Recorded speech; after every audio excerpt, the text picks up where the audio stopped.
Hello everyone, कैसे हैं आप सभी लोग। स्वागत है आप सभी का हमारे YouTube channel fair life style में। आज का वीडियो होने वाला है चमकीला फैमिली के ऊपर, और हम सबसे पहले बात करेंगे चमकीला फैमिली में निरहुआ भैया के ऊपर। जैसा कि आप लोगों को पता है कि सावन का महीना है, और जो निरहुआ भैया है ना, मटन खाने के शौकीन, देसी मटन हम लोग ऐसे बनाते हैं देसी मटन। तो आजकल वो देसी वाला सिस्टम निरहुआ भैया के यहाँ वाला कुछ है नहीं। तो निरहुआ भैया का जो दिमाग है ना, एकदम आउट पड़ा हुआ है। निरहुआ भैया का ना दिमाग काम ही नहीं कर रहा है, और उसका सारा ठीकरा किसके ऊपर फोड़ दिया इसने? भौजी के ऊपर। वही बबीता भौजी, कविता भौजी। तो आज भौजी रो रही थी। निरहुआ भैया की जो वाइफ हैं, हम सबकी भौजी, वो रो रही थी। भौजी ही घर का सारा काम भी करें, और भौज जब ये निरहुआ भैया कहीं घर से बाहर चले जाएं तो भौजी ही वीडियो भी बनाएं। ये तो भौजी के साथ नाइंसाफ़ी है। मतलब भौजी के साथ डोमेस्टिक वायलेंस हो रहा है उस घर में। अभी तक तो हम लोग को ऐसा फील होता था, आज हम लोगों ने देख भी लिया। आप लोग को पता है कि निरहुआ भैया आज कहीं चले गए थे, गोला बाजार वजार, जहाँ अक्सर वो जाते रहते हैं। सुबह सुबह निकल गए, और घर में उनके मेहमान भी आने वाले थे। रात के 8 बज गए थे, और जो भौजी हैं वो वीडियो स्टार्ट नहीं की थी, वीडियो स्टार्ट करना भूल गई थी। अब निरहुआ भैया आ करके भौजी को इतना सुनाया कि भौजी बेचारी रोने लगी। आपने देखा कि भौजी रो रही थी। निरहुआ भैया एकदम व्यूज के लिए और देसी मटन के लिए तो पागल हो चुका है। तो निरहुआ भैया खा लो, कोई दिक्कत नहीं है, कोई कुछ नहीं कहेगा। क्योंकि भौजी जब रोती है ना तो लोगों को बहुत तकलीफ़ होती है, क्योंकि तू वैसे भी पहले से भी भौजी के ऊपर अत्याचार करता रहता है। भौजी से ही सारे काम करवाता है तू घर के, भौजी से ही सारे खेत का काम करवाता है तुम। बिना भौजी को जंगल लिए तुम जंगल सब्जी खोजने नहीं जाते हो। अब एक दिन भौजी पहाड़ों से गिर गई थी। तो ये जो निरहुआ भैया है ना, ये व्यूज के लिए एकदम पागल है, और भौजी के बिना इनके व्यूज आते नहीं हैं। तो भौजी कुल मिलाकर के उस परिवार के लिए कंटेंट है। कंटेंट के चक्कर में भौजी बेचारी काम पे काम किए जा रही हैं, लेकिन भौजी को कोई पूछने वाला नहीं है। भौजी बेचारी रो रही थी। सच बताएं, मुझे तो बहुत बुरा लग रहा था। भौजी के साथ साथ ना मुझे भी रोना आ रहा था कि भौजी बेचारी कितनी अच्छी है, घर के सारे काम भी करती हैं, और हाँ ना में जवाब देती हैं, जी हाँ जी हाँ, हाँ जी हाँ जी करती रहती हैं। और ये जो निरहुआ भैया हैं, ये तो नॉन स्टॉप बोलते ही रहते हैं। मतलब जो ये मटन खाते हैं, देसी मटन, उसका कोई असर इनके शरीर में नहीं, क्योंकि सारी एनर्जी तो ये भाई बहन बोलने में निकाल देते हैं। उधर जो निरहुआ भाई की जो बहन है घोनम, जो अपने ससुराल गई हुई हैं, वो दहेज बबुआ के साथ जिनकी शादी हुई है, वो भी नॉन स्टॉप बोलती रहती है। तो इन भाई बहनों का वही हाल हो गया। ये देसी ही हर चीज़ बनाते, इनका कोई भी सिस्टम आपको ना अंग्रेजी वाला नहीं रहेगा, सब देसी ही रहता है। अब इस समय इन लोग को मटन नहीं मिल रहा, सब एकदम देखिए ऐसे हो गए हैं लुकड़ी जैसे। तो आज जो भौजी रो रही थी, उसका रीज़न आप लोगों ने जाना कि भौजी क्यों रो रही थी? निरहुआ ने भौजी को कुछ तो बोला है, तभी भौजी रो रही थी। भौजी को लापरवाह बोला होगा, बहुत कुछ बोला होगा, इसलिए भौजी वीडियो नहीं बना पाई थी। उनकी अपनी गलती थी, उन्होंने माना और रोना शुरू कर दी। अब घर में भौजी के आने वाले थे निरहुआ भैया के कुछ रिश्तेदार, वो भी खुद होंगे, ब्लॉगर वगैरह होंगे, या जो भी होंगे। निरहुआ भैया आजकल तो नेता भी हो गए हैं ना, जाते रहते हैं फंक्शन वगैरह में। तो पूरे उस फैमिली से मुझे लगता है कि 7-8 लोग आए हुए थे।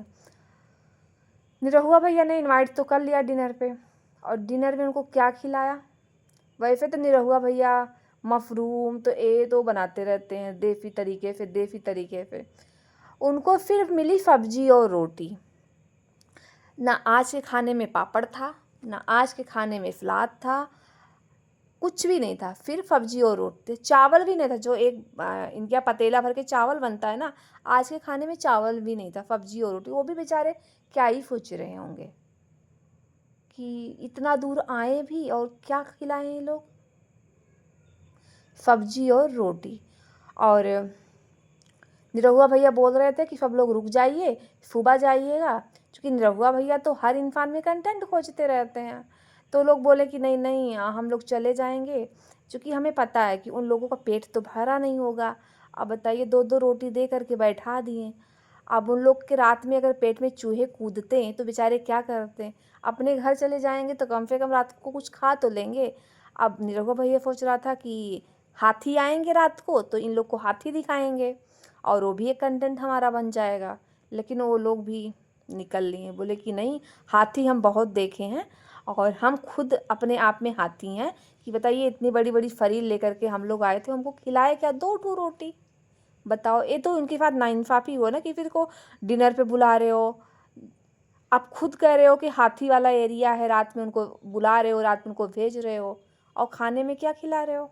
और इनका जो भी कोई खाना बनता है, देसी स्टाइल, देसी तरीका, ऐसा वैसा, इनका हर चीज़ देसी रहता है।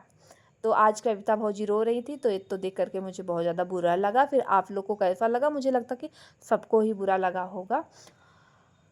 और जो निरहुआ भैया की जो प्यारी बहना है घोनम, घोंची रानी, तो घोंची रानी के ससुराल में अभी धान की रोपाई हो रही थी। तो ये जो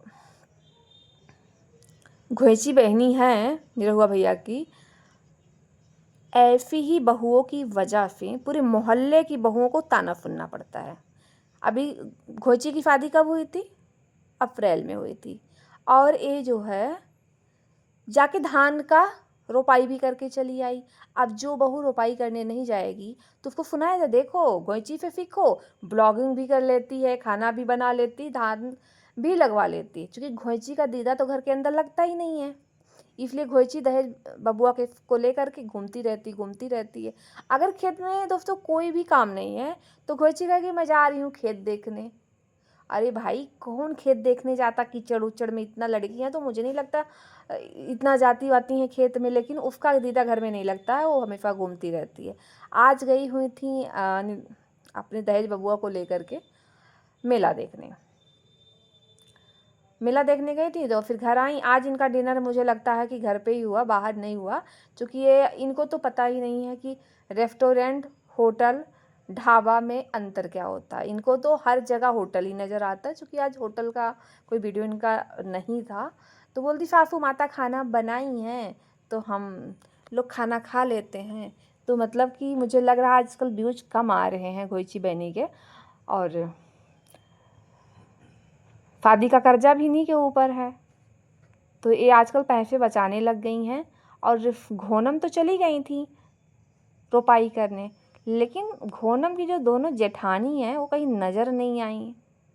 ऐसा तो नहीं है घोनम की जो सास हैं, जो जेठानियां हैं दोनों, उनको कुछ हिस्से में दिया नहीं है, खेती होती कुछ दिया नहीं है। बच्ची तो उनकी नज़र आती है, लेकिन वो दोनों जेठानी कहीं नज़र नहीं आती हैं। और घोनम को सच में बताएं, मुझे देख के घोनम को कभी कभी गुस्सा आती है।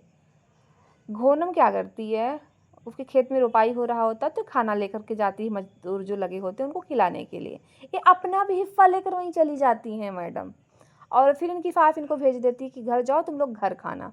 फिर वो खाना लेकर के घर पे आती फिर खाती। मतलब कि वो खाना पहले हर जगह कीचड़ कीचड़ में घूम आई, उसके बाद फिर उसको खाई, उसके बाद कहती शाम को खाना नहीं बनाना है, खाना है वो हम लोग खा लेंगे।